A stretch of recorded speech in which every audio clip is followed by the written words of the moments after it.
Magandang araw mga kabarangay. For today's video, samahan ninyo ako at ipapakita ko ang kaganapan ngayong araw. February 14, araw ng mga puso.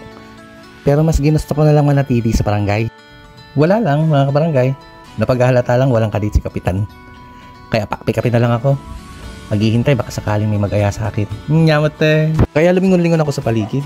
Baka meron silang sorpresa sa akin. Pero wala lang, wala pala. Kinausap ko na lang ang tatlong ito kung anong oras sila mag-out. Sabi nila sa akin, overtime daw sila. Dahil wala naman daw silang kadate, wala naman daw silang lakad, at hindi ko rin naman daw silang inaya. Abay, ganyan pala ang gusto nyo, kaya pinatulang ko sila. Sabi ko sa kanila, kaya mag-overtime kayo hanggang alas 12 ng gabi. Sakto, hindi nyo na mararamdaman yung Valentine's Day. Pero sabi ko nga sa kanila, kung talagang meron silang kadate, kung pwede naman, lumarga na sila. Para naman sa kanila yung araw na ito, pabigyan natin sila. Papayagan ko naman, basta magpaalam lang. Maaliwalas nga ang umaga.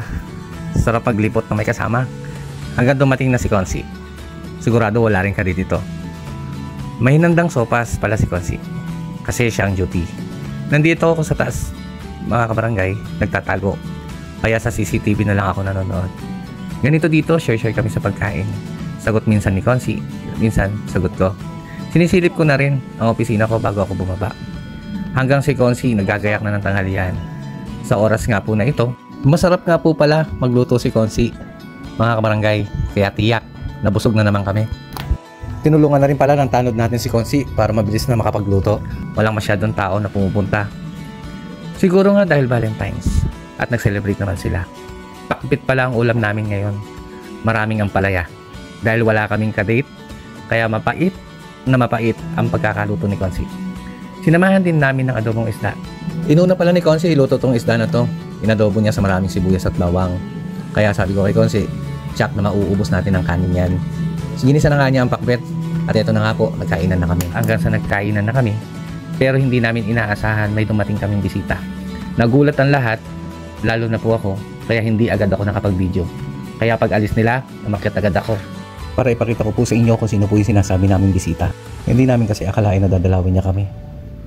Tapos may dala pa silang munting regalo para sa amin. Makikita niyo naman po dito sa monitor. Nasarap ng kain namin magkakasama dito. Tuloy lang ang subo namin, hindi namin akalain. Darating ng isang napakahalagang bisita, ang ating mahal na Mayora Trina. Nagpamigay siya at nagbahagi ng mga chocolate at binati isa-isa ng Happy Valentine's Day. Akalain ninyo, akala ko matatapos na ang Valentine's walang bumabati sa akin. Pero dumating ang ating mahal na Mayora Trina, kasama ang buong team Tatak Gala. Nagpamigay at nagbahagi ng mga chocolate. Napapansin niyo mga kabarangay, nagulat ang bawat isa. Hindi namin alam kung saan kami pupunta. Dahil nabisto kami na kumakain kami at nahihiya kami at nakita nila yung malalaking subo namin magkakasama. Pero dumating ang ating mahal na Mayora Trina, nagbago ang lahat. Hindi alam ng mga kasama ko kung saan sila pupunta. Iba bitbit ang plato, papunta sa likod. Pero sinundan pa rin sila ng mga kasyalat ng ating mahal na Mayora Trina. Nakakatuwa dahil binigyan niya pa tayo ng pagkakataon para makapagpapicture na kasama sila. Lalo ng ating mahal na Mayora Trina. Hindi ko na alam kung saan namin binabay yung mga plato namin dala.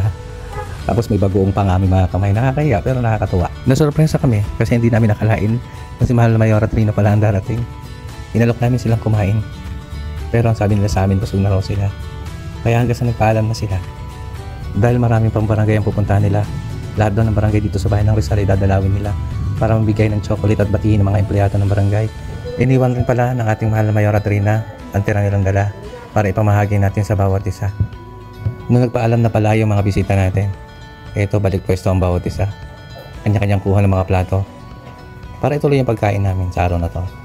Tanghali na po kasi, kaya gutom na yung bawat isa. Kanya-kanyang subo na mga kasama. Dahil nararamdaman ko gutom na rin kayo.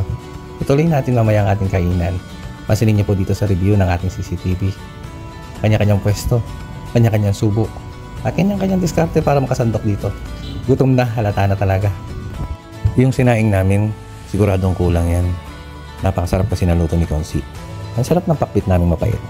Pati yung isdang adobo, napakasarap. The best ka talaga, Cons. Tapos na nga kami lahat kumain. Pero si admin, mukhang nabitin. Kaya tuloy mo na yung pagkain mo. Walang pipigil sa'yo. Hanggang sa pinansin na siya ni Consi. Pagkatapos namin kumain, kaya naglinis na ang ating BHW. Malangaw kasi may pag-uong yung kinain namin. Naglampaso sila. Pinatulong ko na rin pala yung tanod natin dyan. Para malinis na agad. Baka meron na naman dumating na bisita na nakakahiya. Pinalampasok ko pala ng downy yung sahig kasi yung isda umaamoy. Pati yung bagoong na ginamit umaamoy. Kaya ngayon, papansin ninyo, malinis ang ating barangay hall. Ito, tambay, kwentuhan. Wala tayong magawa sa araw na to kasi wala naman po pumapasok ng mga bisita. Wala rin mga kumukuha ng mga clearance. Kaya ito, yung ginawa na lang nila, magsayawan. Hindi nila akalain na kinukuhanan ko sila ng video. Nakakatuwa sila tingnan. Ang uhusay pala nilang sumayaw. Umanda kayo. Pag may competition sa bayan ng Rizal, isasabak ko kayo. Ganito po sila dito pag wala pong tao. Pero pag meron na pong kukuha ng mga clearances, entertain po nila na maayos at uupo na po sila. Minsan, nagkakantahan sila, nagsasayawan. Lumalabas nga po yung talento ng bawat isa. Napakauhusay. Yan naman po ang gusto ko. I-enjoy nyo lang. Kasi minsan, sagad din kayo sa trabaho. At minsan naman po, puyat-puyat kayo kung may emergency tayo. Magugulat na naman sila sa video na to kasi hindi nila alam na kinukuhanan ko sila.